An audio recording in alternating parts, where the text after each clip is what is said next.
Wadidaw, One Piece chapter 1081 akhirnya hadir ke tengah-tengah kita semua, Leo. Baik, tanpa berlama-lama lagi, mari kita lanjut berlayar. Pertama-tama, mari kita ucapkan terima kasih kepada Redon atas informasi tentang One Piece yang selalu terdepan. One Piece chapter 1081 diberi judul Kapten Kapal ke-10 Kuzan. Widih, dari judulnya saja sudah badas ini, Leo. Apalagi cerita yang ada di dalamnya. Baik, kita mulai dengan sampul atau cover chapter One Piece 1081. Kita bisa melihat kru bajak laut topi jerami tidur dengan gelembung melayang di atasnya. Kemudian cerita chapter 1081 dimulai dengan melanjutkan chapter sebelumnya, di mana markas Yonko Kurohige atau Pulau Bajak Laut kedatangan tamu spesial, angkatan laut yang di dalamnya ada beberapa anggota SWORD yang sudah terungkap, dan seseorang sebagai komando yaitu Monkey D. Garp yang melancarkan sebuah tinju berlapis buso Sokuhaki dan House Sokuhaki level atas yang dihujamkan ke kota dan menghancurkannya dalam serangan yang disebut Galaxy Impact. Sebuah serangan yang terlihat bagai shockwave raksasa yang sepertinya lebih besar dari kapal trailer bark yang terlihat kecil saat berlabuh di Pulau Bajak Laut atau Beehive. Padahal kita tahu kapal trailer bark adalah salah satu kapal terbesar, atau boleh dikatakan kapal terbesar yang pernah ditunjukkan, karena berupa sebuah pulau bergerak. Kembali ke cerita, usai insiden pukulan Galaxy Impact Monkey D. Garp, ternyata secara mengejutkan, selain Kapten Titan Yonko Kurohige yang ada di Pulau Bajak Laut, yaitu Avalo Pizarro, Sanjuan Wolf, Vasco Sud, dan Shiryu, ternyata ada lagi karakter dengan nama besar dan tidak perlu kita ragukan kekuatannya. Dia adalah mantan Admiral Aokiji alias Kuzan yang tiba-tiba muncul dan membekukan Hibari, yang sebelumnya kita tahu menunjukkan kemampuan snipernya yang dipadukan dengan sains Dr. Vegapunk, sehingga mampu memunculkan bunga di senapan atau senjata lawan.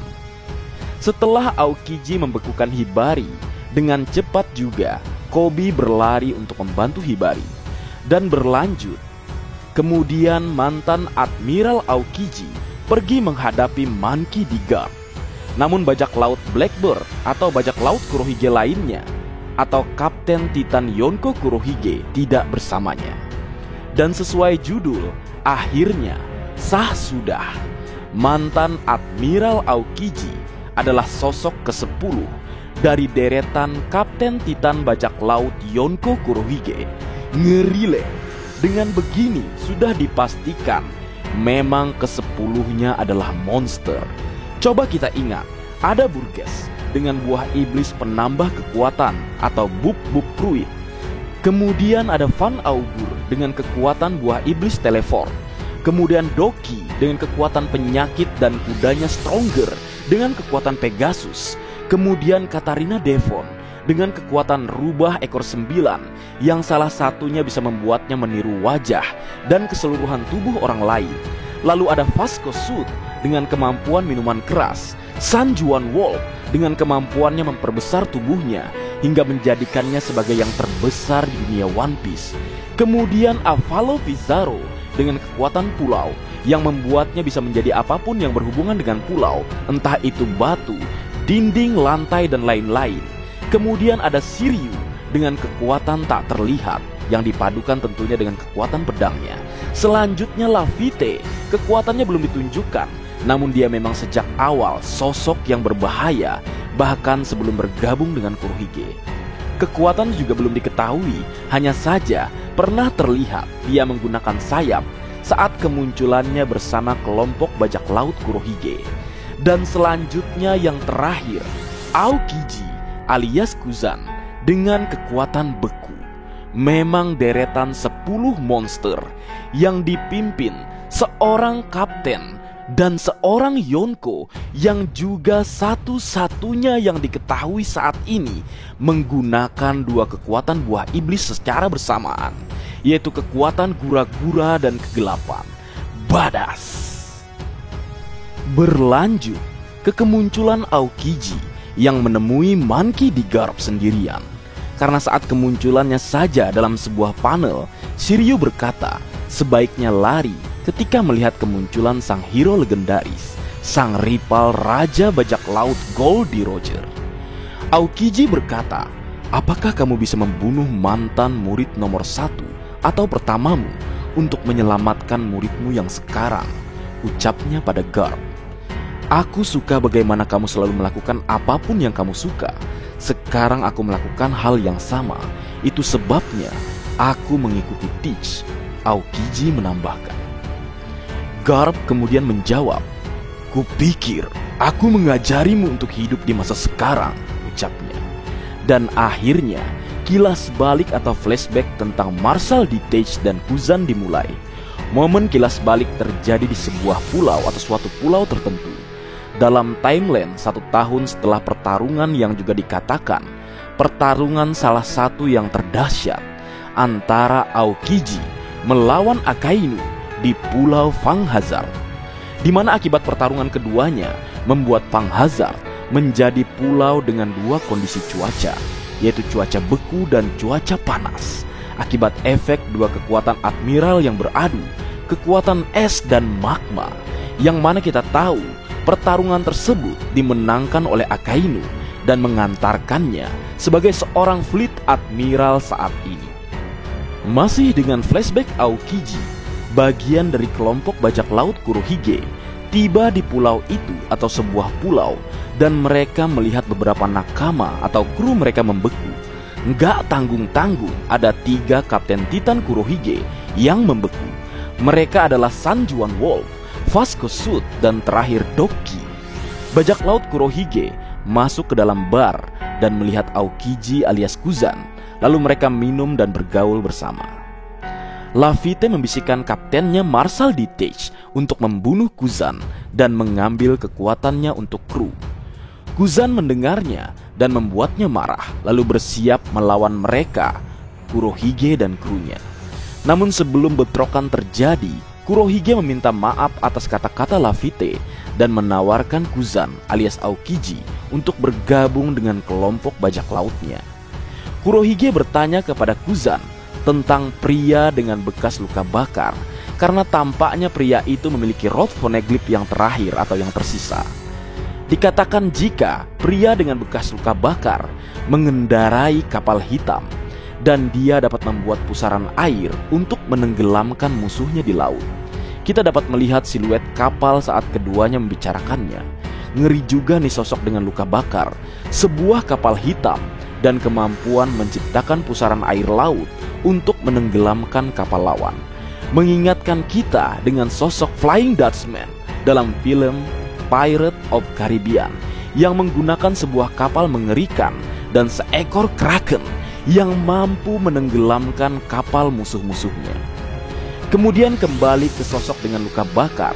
Jika memang dia adalah jaguar di Saul, kekuatan apa yang dia miliki saat ini, dan seperti apa penampilannya saat ini, semoga Oda Sensei membuatnya semakin badas setelah lama tak terlihat. Kembali ke flashback percakapan Aokiji dan kelompok bajak laut Kurohige, Shiryu mulai berbicara. Mungkin pria dengan bekas luka bakar itu bekerja untuk pemerintah dunia. Tidak mengherankan jika pemerintah dunia menyimpan satu rod poneglyph bersama mereka untuk mencegah bajak laut menemukan One Piece, ucapnya. Namun kemudian Aokiji alias Kuzan menyangkal mengetahui apapun tentang pria itu. Kuzan berkata, mungkin aku orangnya. Serius, satu-satunya kenangan saya tentang poneglyph ada di Pulau Ohara. Jika saya melihat batu merah di sana, saya akan mengingatnya, ucap Kuzan. Namun ucapannya terhenti dengan berakhirnya flashback. Apakah memang rod poneglyph tersebut dulu ada di Ohara? peluang kemungkinannya besar, mengingat Ohara adalah salah satu tempat bersejarah, tempat di mana para jenius berkumpul, tempat di mana orang-orang mampu menerjemahkan atau membaca pesan yang terukir dalam batu yang tak dapat dihancurkan atau phoneglyph. Menarik bukan, Leo? Berlanjut, setelah kilas balik berakhir, kita bisa melihat pertarungan Monkey D. Garp melawan Aokiji alias Kuzan berlanjut. Aokiji menggunakan serangannya Ace Ball pada Garp seperti yang dia lakukan dengan Shirohige di Marineford. Namun Monkey D. Garp memecahkan kebekuan dengan mudah. Selanjutnya Monkey D. Garp memegang kepala Aokiji dan menggunakan serangan baru. Garp berkata, mereka yang ragu itu lemah. Lubang biru dalam kanji berarti jatuh ke dasar laut. Monkey D. Garp menghancurkan tubuh Aokiji dan membelah tanah dengan tinjunya. Seluruh tubuh Kuzan atau Aokiji jatuh ke tanah. Anjir, tumbangkah Aokiji di tangan Garp? Seperti inikah kekuatan dari rival, sang raja bajak laut Goldie Roger, sang hero legendaris? Kekuatannya tidak hilang meski usianya tak muda lagi. Namun meski saat ini Monkey D. Garp menang, situasinya masih saja bisa berubah, karena kita tahu kelompok Kurohige tentu tak akan tinggal diam. Kapten Titan yang lain pasti bertindak dan bisa saja menyerang bersamaan, seperti saat mereka menyerang Shirohige di Marineford. Apalagi ini di kandang atau markas mereka sendiri. Sesuatu akan terjadi nampaknya, Leo. Mari kita tunggu bersama kebenaran yang akan terungkap selanjutnya. Kemudian cerita berpindah ke pulau pemenang atau Winner Island.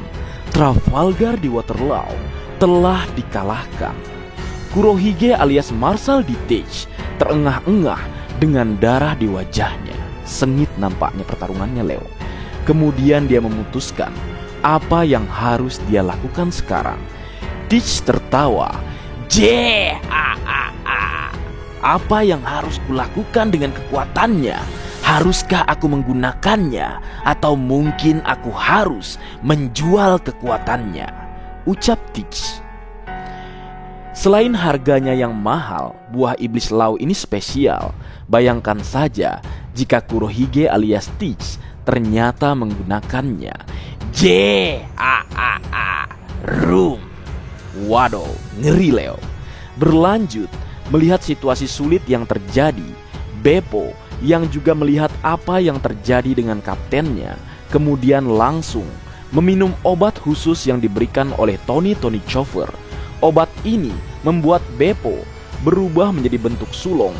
Beppo terlihat badas dalam bentuk sulongnya. Dia seperti beruang kutub yang sangat besar. Kita bisa melihat Beppo sulong dalam satu panel halaman penuh. Beppo menyerang Marshal D. Teach sebelum dia bisa mencuri atau merebut kekuatan Trafalgar di Waterloo. Kemudian Beppo membawa Lau pergi ke laut. Kira-kira seperti apa ya? Apakah terbang? Seperti yang Carrot lakukan saat di Wallcake Island atau di perairan Wallcake Island. Dan kemudian dalam penampakan yang sangat besar, kita dapat melihat bahwa kapal selam Polar Tank bajak laut hati milik Lau dan kelompoknya telah dihancurkan. Sementara itu, bajak laut hati lainnya ada yang berada di laut atau tergeletak di tanah. Dan narator berkata, di pulau pemenang atau Winner Island, di dunia baru, bajak laut Trafalgar di Waterloo dan bajak laut hatinya telah dikalahkan. Anjir, mendadak aku teringat kata-kata Don Quixote do Flamingo tentang perang tahta, di mana semua orang akan saling menjatuhkan atau menumbangkan, dan satu persatu kandidat pemilik tahta mulai berjatuhan. Dimulai dengan Eustace Captain Kidd, lalu selanjutnya saat ini Trafalgar di Waterloo. Siapa selanjutnya lagi ya, Leo? Apakah kapten tercinta kita? Karena kita tahu situasinya saat ini juga tidak baik-baik saja. Di Pulau Egghead sedang kacau, dan seorang admiral beserta Gorosei sedang bergerak mendekat. Lalu kapal bajak laut Yonko Kurohige juga salah satunya terlihat muncul mendekati Egghead. Menarik memang ini, tapi yang pasti kita harus yakin kapten tercinta kita, Monkey D. Luffy, akan menemukan jalan keluar, entah dengan kekuatannya atau memang takdir waktu yang selalu menyertainya. Dialah sang mata badai yang akan menciptakan keajaiban dalam sebuah kemustahilan, sesuai dengan dirinya yang kini disebut Sun God Nika, sosok yang akan membawa genderang kebebasan. Sosok Joy Boy selanjutnya, Yos. Dan kabar terakhir, minggu depan libur Leo, di Jepang akan ada Golden Week. Dan mari kita persilahkan pada Oda Sensei untuk menikmati liburnya. Dan untuk kalian semua, kalian tunggu saja review atau dongeng seperti biasa. Dan Mimin akan menyajikan konten-konten untuk mengisi waktu kalian. Selamat menjalankan ibadah puasa untuk sahabat-sahabatku yang menjalankan. Dan selamat mudik Leo. Semoga selamat sampai tujuan. Amin. Baik, mungkin segitu dulu yang bisa aku bagi bersama kalian Leo. Semoga kalian terhibur dengan apa yang aku buat dalam kesempatan kali ini. Terakhir, jika ada kesalahan dalam pengucapan atau hal yang menurut kalian kurang pas atau kurang tepat, Marga Anime memohon maaf yang sebesar-besarnya. Sekian.